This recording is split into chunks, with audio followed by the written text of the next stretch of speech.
Hey guys, Horror Lorekeeper here. We need to talk about the puppet. For the last year, ever since the credits rolled on the first 5 nights at Freddy's movie, this entire community, myself included, has been convinced of one absolute undeniable fact. Mike Schmidt's little brother Garrett is the puppet. It made perfect sense, right? It was the neatest bow on top of a messy lore package. You had the robotic voice spelling out COMEFINDME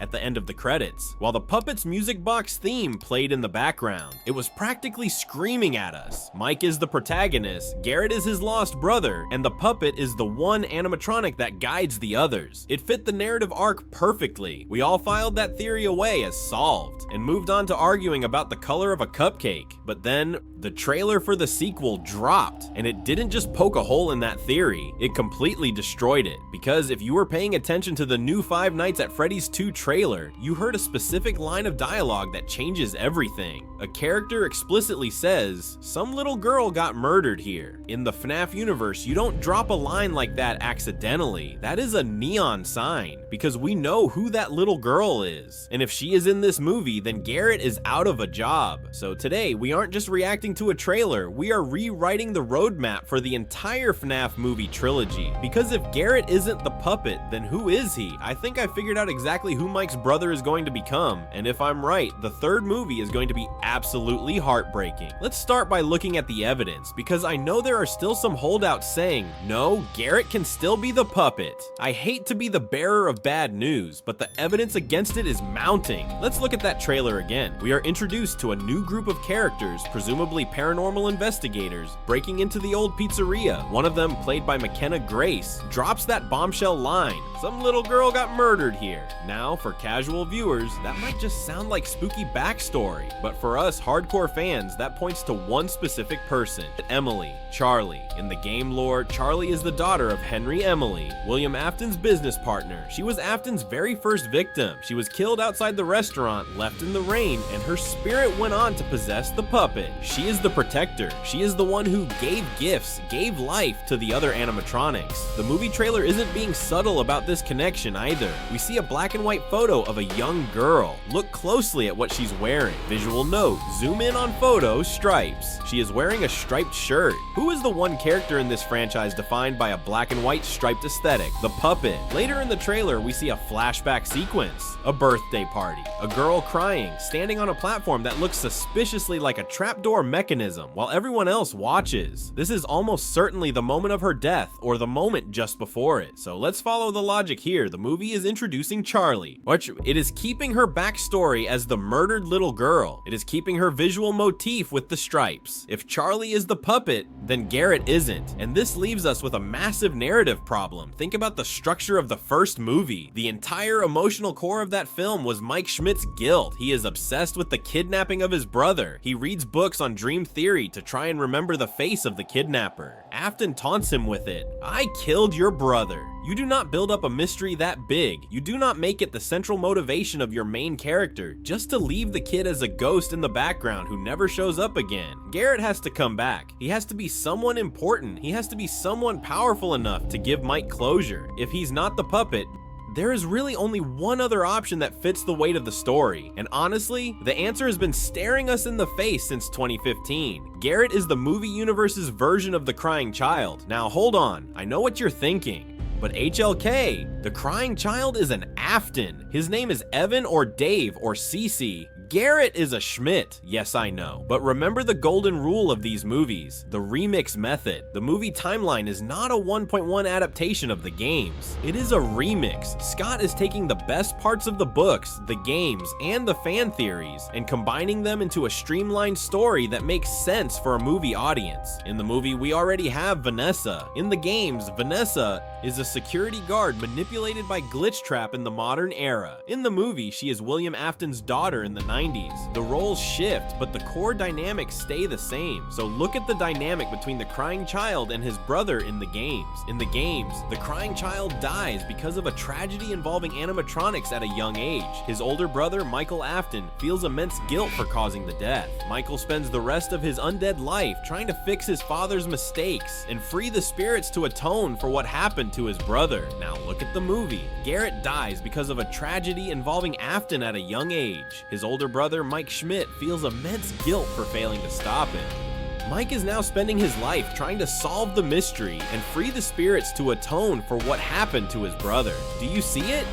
The narrative DNA is identical. Mike Schmidt is Michael Afton, narratively speaking, and Garrett is the crying child. But here's where we get into the heavy theory territory. If Garrett is the crying child figure, what animatronic does he possess? Because in the games, the crying child doesn't just possess a random endoskeleton. He is part of something much bigger. He is part of Golden Freddy. This brings us to one of the most famous theories in FNAF history, the Golden Duo. The idea that the Golden Freddy suit contains not one, but two souls. One is the vengeful spirit, the one who is angry, who refuses to move on, who wants to torture Afton forever. The other is the crying child, sad, confused, broken, and just wants his birthday party. Let's look at the first movie again. We met Golden Freddy. He shows up at Mike's house to kill the ant. He's the one watching from the doorway, and we see the spirit associated with him, the blonde kid. Now, that blonde kid, he is pure rage. When Afton is dying in the springlock suit at the end of the movie, the blonde kid is watching with a smile on his face. He locks the door. He is the leader of the attack on Abby. He fits the profile of the vengeful spirit perfectly. Cassidy, Andrew, whoever you want to call him from the games, that's the blonde kid.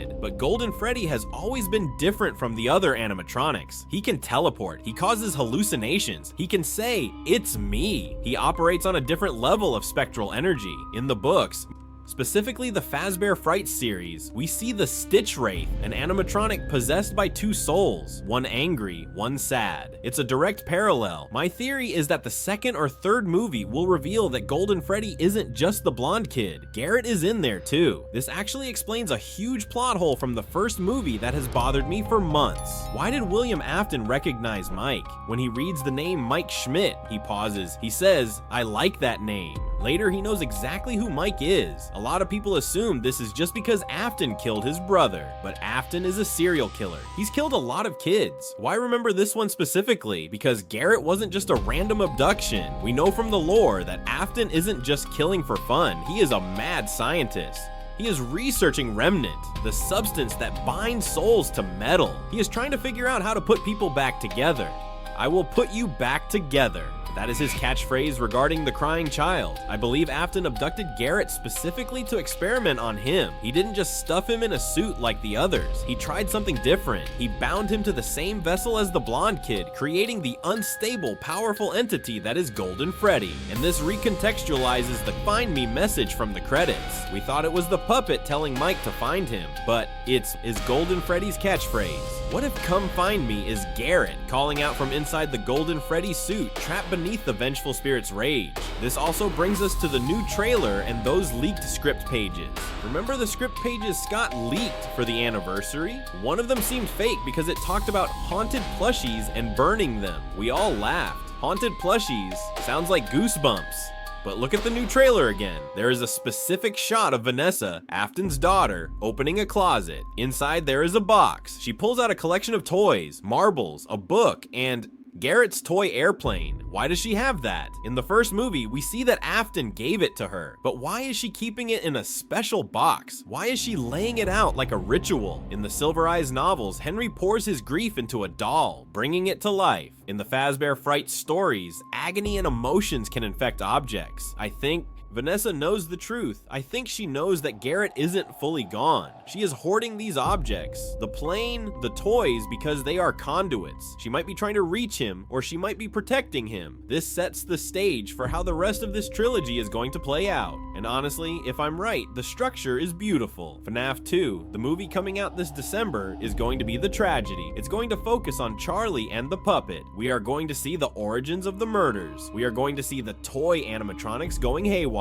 Likely because the puppet is waking them up to protect the kids, or because Afton's influence is corrupting them. Mike and Vanessa are going to have to survive the week. They are going to learn about Charlie. Yerp. They are going to realize that the rabbit isn't the only ghost in town, but the big reveal, the cliffhanger of FNAF 2, it won't be Afton coming back. It will be Mike realizing that his brother is right there in the room with him. He's been fighting him the whole time. Garrett is the ghost in the machine. That leads us to FNAF 3. If FNAF 2 is about the puppet, FNAF 3 has to be about the resolution. It has to be the end. And you can't end FNAF without the happiest day. For those who haven't memorized every pixel of the FNAF 3 minigames, the happiest day is the secret good ending. You play as a child in a mask, walking through a party. You gather the other children. You give cake to a crying child. And when they finally get their party, the masks fall to the floor and the spirits are set free. This is Mike's endgame. His goal isn't just to survive 5 nights. His goal is to put the spirits to rest. In the movie version of this, Mike has to separate Garrett from the vengeful spirit. He has to give the ghosts the birthday party they were denied. This aligns perfectly with that leaked script page about burning the plushies and burning it all down. You can't have a FNAF finale without a fire. Fire is the only thing that destroys Remnant. Fire is the only thing that releases the souls. So picture the finale of the 3rd movie. The location is burning down. Maybe it's the horror attraction. Maybe it's the Pizzaplex. Who knows? Afton is burning. The puppet is burning. And Mike is there with Golden Freddy. He has to help the blonde kid let go of his anger. He has to help Garrett find peace. He hands them the cake. The balloons float up. The suits deactivate. It is the only way to end Mike's arc. He failed to save his brother's life, but he can save his brother's soul. It fits so well that I am almost scared it's too obvious. So circling back to the FNAF 2 trailer, when you see the withered animatronics, when you see the toy animatronics with their facial recognition, when you see Balloon Boy laughing in the sewers, understand that those are just the obstacles. They are the monsters of the week. The real story is hiding in the background details. It's in the black and white photo of Charlie confirming she is the puppet. It's in the toy airplane Vanessa is hoarding in her closet. It's in the guilt that is still eating Mike alive. Garrett isn't the puppet. The puppet is the guide. Garrett is the victim. He is the crying child. He is the missing piece of Golden Freddy. And we are going to have to wait until the very end of this trilogy to see him finally get his party. I want to know what you guys think in the comments. Is the Golden Duo theory finally making it to the big screen? Or do you think Scott is going to pull a fast one and make Garrett possess, I don't know, the cupcake? Actually, please don't let it be the cupcake. That thing is a menace.